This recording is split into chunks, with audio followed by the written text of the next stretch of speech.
I've been fighting a lot. I burned out many times, but I'm still here. Around the world, there are thousands of young people making money, doing something that they love, and solving some of society's biggest challenges in the process. I'll be traveling across Europe, meeting incredible young people who have found success in doing things differently. This is the Impact Blueprint. So far in our journey, we've met 8 social entrepreneurs who have shown us why building a venture can help you find purpose in life and how to make this happen for ourselves. But in this episode, it becomes clear that we've been approaching this topic in the wrong way. This time around, we don't just talk to the entrepreneur. We talk to the person whose life they transformed. I'm going on an amazing tour organized by Pragulik, one of our oldest alumni in the Czech Republic. Tereza, their founder, told me, before we talk, I want you to experience the real thing. So we're on our way now.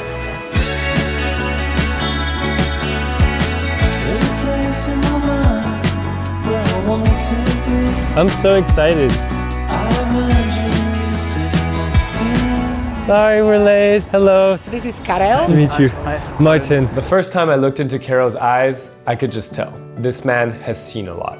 My name is Karel and I will tell you my story from the 80s until today. For most of his life, he was a sex worker, a drug addict, and a homeless man. Now he's able to share his story by working with Pragulik, the organization that Tereza started with the help of Social Impact Award. I've met this guy. It was at this center Hope. We've been together for 4 years.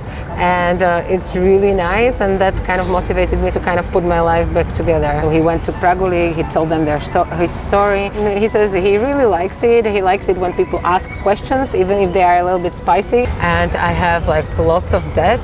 This is from those years when I didn't care about anything but drugs. So the only thing that I can kind of do is exactly work like this for Pragulik. I have to count on the fact that they will take like a big part of that retirement towards the debt. As a society, we have so many misconceptions about homeless people.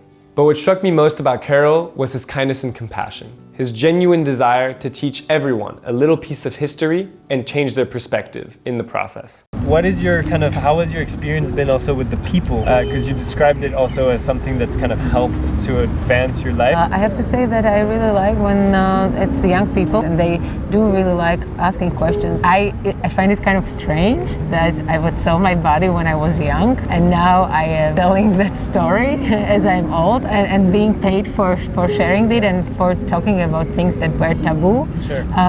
But I like it, and the only question is like, how long will I last? Most people, when they think of Prague, they think of beautiful buildings, historic architecture, historic art. But what they often don't think about is all of the marginalized people that lived on the sidelines of society. Karel is here to show people what the true Prague looks like. Karel says he has a friend that was a lift boy, but his job was to do whatever the client wants him to do. Walking through the park with Karel felt like walking into a time machine. It felt like we were experiencing history through his eyes. In Prague, there are 3 such organizations outside of church that take care of people that are homeless. This is called Naděje. So basically, you can come here, you can take a shower. So thank you so much. Honestly, the whole experience was very mind-opening, to the point that me and Fabian had to sit down and reflect together. What a crazy day. That was deeply inspirational. That it's like you could go through like the worst of the worst in your life, but you can still be like a happy-go-lucky character, you know? Like his spirit was very strong. A lot of things we learned today about social entrepreneurship. You know, we focused so much of this series on talking to the creators. That's very refreshing to get the perspective of someone who is directly impacted, because at the end of the day, that's what we do it for. The question is more, how do you ensure longevity? How do you ensure that there are a lot more of these people that can be supported, right? So hopefully we can find the answer to that tomorrow. I think we're gonna find out. Hopefully. So we're in the heart of Prague right now, on our way to meet Tereza, the founder of Pragulik. Yesterday we got to experience her tour, and we're gonna meet the mastermind behind the whole experience. Oh my God, this bag. And I think we'll learn a lot about longevity as a social entrepreneur, because they've been active for 10 years. Let's see what's happening.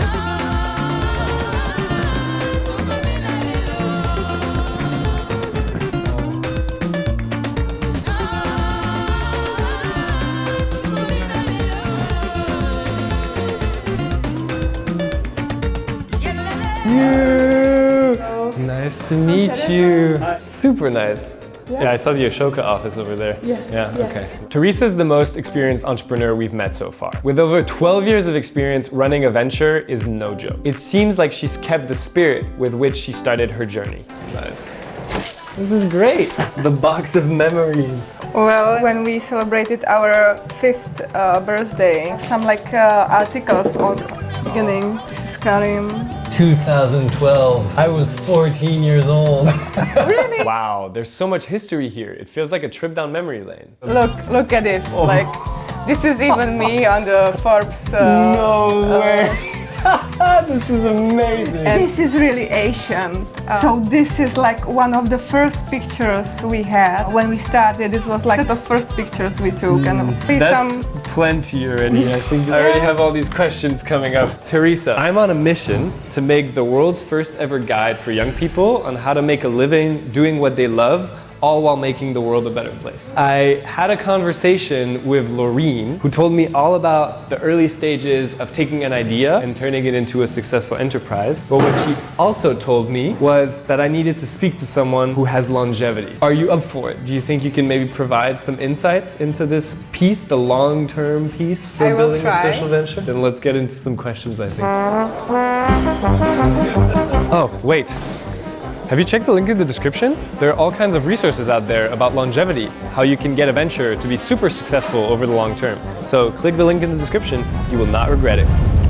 How did the original idea for Pragulik come up? it was in year 2012. We just started our master's studies here in Prague. Part of our studies was social entrepreneurship, so our teacher invited us to come to Social Impact Award ceremony. But on the way back home from the ceremony, we were standing at the metro station waiting for our last train home. There was a lot of homeless people, the area was a little bit rough, and we were thinking well, it would be interesting to do something. We were a little bit tipsy. Now, we don't encourage drinking at SIA, but from what a friend told me, it's a great way to come up with fun ideas. We were brainstorming ideas, and my co-founder at the time, he said, okay, homeless people could be a tour guide. 2 weeks later, we said, okay, let's do it, let's try.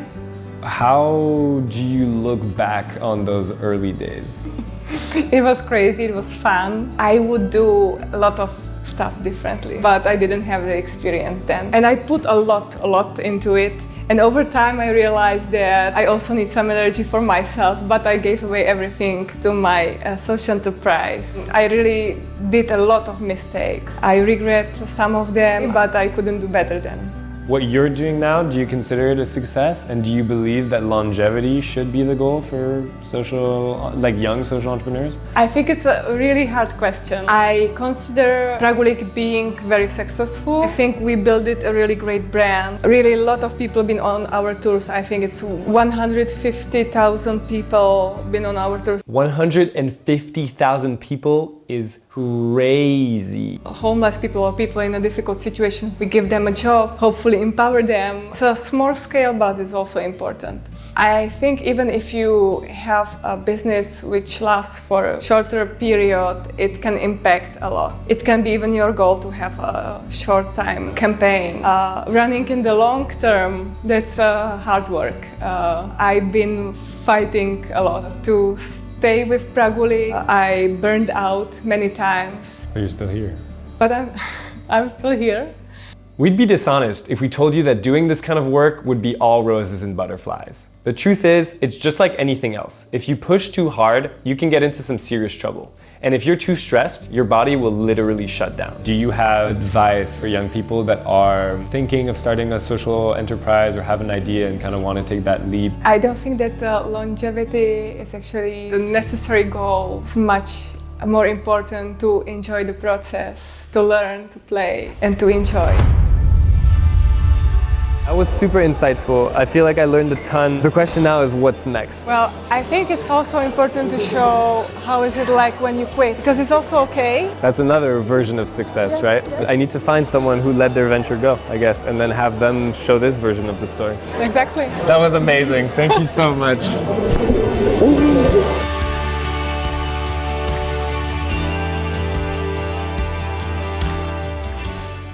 The path up to this point was clear. Build a venture and you will succeed at making money doing something that you love, all while making the world a better place. But that's only one piece of the picture. But what my meeting with Carol and Tereza made clear is that it's not just about building a business. It's about impacting people's lives and having fun and learning along the way. And that leaves me with one main question. What if building a social environmental initiative was not the best way forward? What if you quit your venture? What if your venture fails or you don't want to work on it anymore? Could quitting social entrepreneurship be a better way of finding purpose in your career? I'm heading back to Vienna, and I think I know who to speak to answer this question. Her name is Sarah. A part of yourself and also the connection dies